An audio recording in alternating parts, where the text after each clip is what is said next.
Hi guys, today I'm here with my April favorites. I'm going to be showing you some of the things that I loved throughout the month, but two things I want to get out of the way. Firstly, if you're going to be heading to Gen Beauty Toronto, I believe it's in June. I had so much fun there last year and I had about 5,000 subscribers at the time, and I think I met like 4 or 5 of you, which was insane. It was so cool.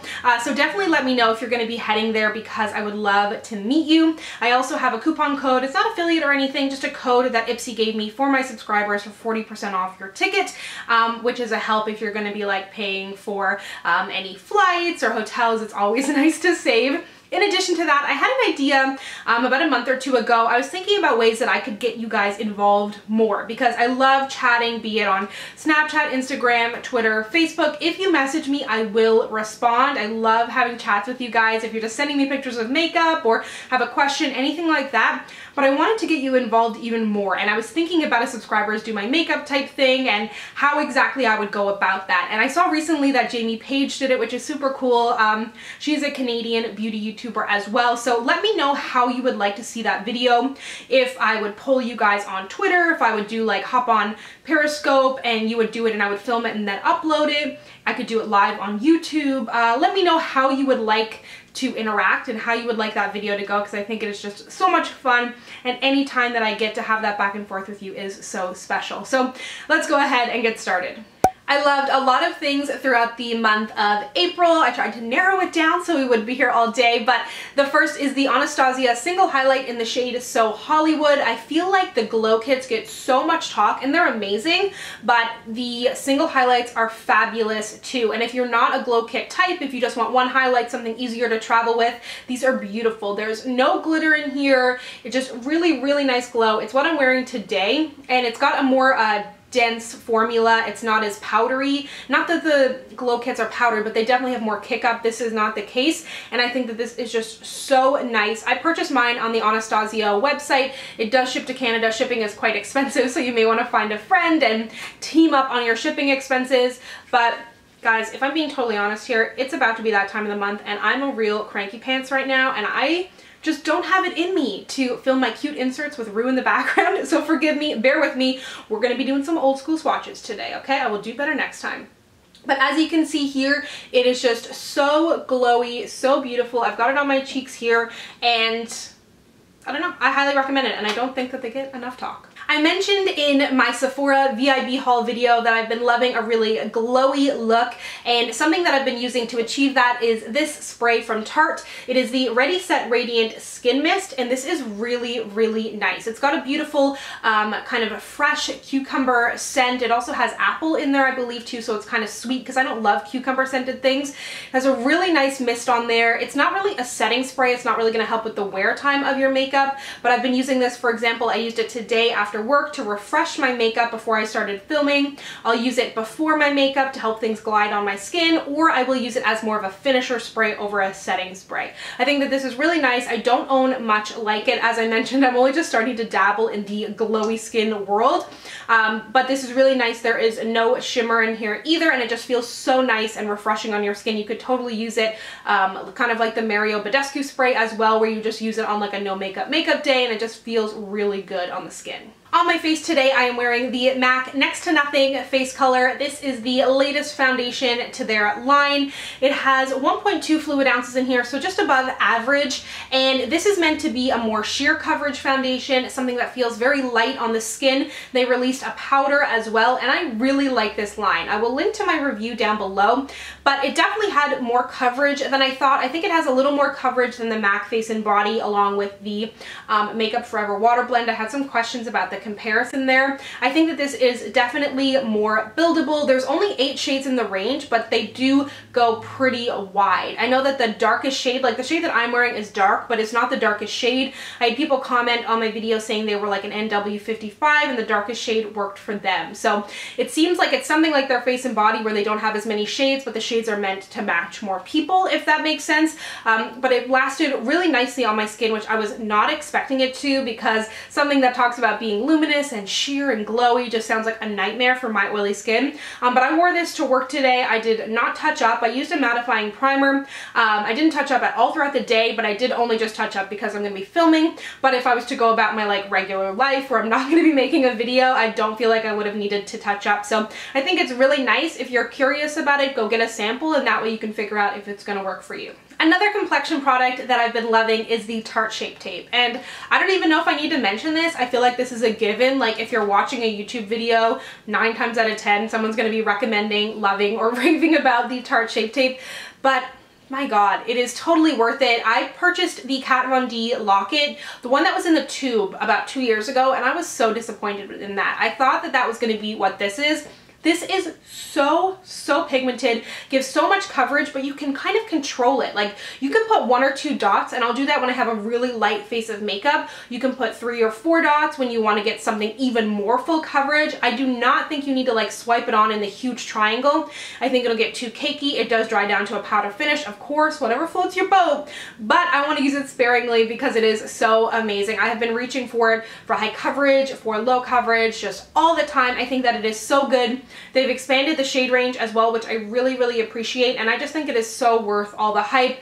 But I know you're probably rolling your eyes at me being like, oh my god, please, can I watch a video without them talking about Shape Tape? But it's so good. One of my favorite things about makeup is discovering a product that encourages me or challenges me to step outside of my comfort zone, something that I might not have picked up on my own, or something that I would think wouldn't match my skin tone, my skin type, my makeup routine. Things like this could be the Tarte Mist that I just showed you, something that's really glowy that I really love the result on my skin. Something like the Makeup Forever Water Blend that encouraged me to try to do lighter coverage foundation, skip concealer. And now this guy. It is the Sephora Cream Lip Stain. This one is in the shade 35. I believe it's Bohemian Purple. I'll list it down below. But any of these kind of like lighter purpley lavender shades have always scared me. But every time I wear this, you guys love it and I love it. I think that it is so beautiful. I love the formula. Sometimes I'll wear it with a lip liner. I wear most colors with a lip liner, even if it is a shade I really enjoy, but it does make it a little bit more wearable on my skin tone. But that being said, the undertone in here is like mauvey or gray or something like that, because it just doesn't have that same like really stark lavender purple that can just look so weird on my skin.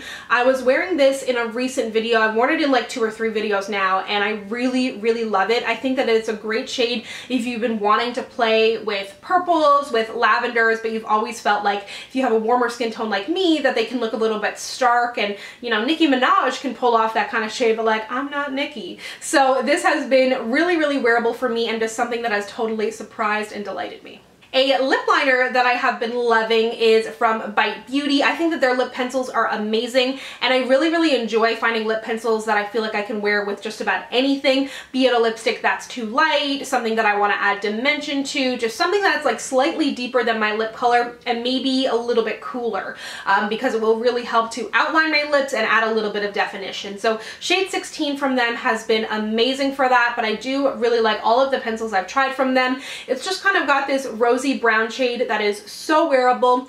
They're not the kind of lip liner that I would necessarily wear all over my lips because I don't feel like it's as creamy. You probably could and put a gloss on, no problem. You can definitely do like an ombre lip. You can overline with them. They're really versatile, but I do love it just kind of as a true lip liner. Really good formula, great price as well, Canadian brand, and the range is really big. Another lip product that I have been loving is limited edition and from Maybelline. I mentioned these on Snapchat and got a good few questions, so I thought I would mention them here. I only got them recently, but I haven't really been liking them. They are the Maybelline Intense Velvet Lip Crayons. So basically, these are limited edition. Once these are off the shelves, they will not be bringing them back, apparently.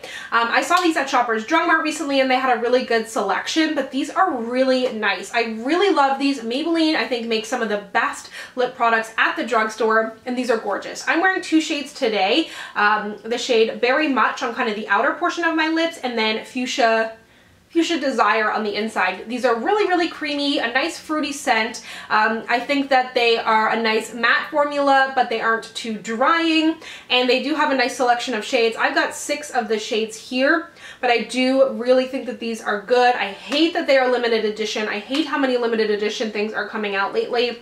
I feel like companies are focusing more on creating scarcity and like panic over picking up a palette over the cult products. You know how like brands like NARS, you have like NARS Orgasm, you have the Urban Decay Naked palettes, you have these cult products that people go back to over and over and recommend, and it's such a good thing, but then brands just come out with these limited edition palettes that make you panic and want to buy them whether or not you want it or not, because we're makeup junkies. And for me, when I purchase makeup, I want it to be something that I can test out, something that I can recommend to you, and if everything that I have in my collection is limited edition, then it's not really of any help to you. So anyways, total side rant, but I do think that these are great, albeit limited edition. I have been so into a really bold lip and skipping the liner and huge lashes lately, and something that has been helping me with that is from L'Oreal. This is their Voluminous Primer. So this is a white eyeshadow, or what's the word? Eyelash primer, and it does such a good job adding volume, doesn't get clumpy, it doesn't like remain white and you're like trying to coat your lashes with mascara, and it just does such a good job. I think that this is really, really nice. I mean, their Voluminous mascara is a cult favorite, as we were just talking cult products, but I think that this is so good, really affordable, and totally comparable to a lot of high-end lash primers that I've tried.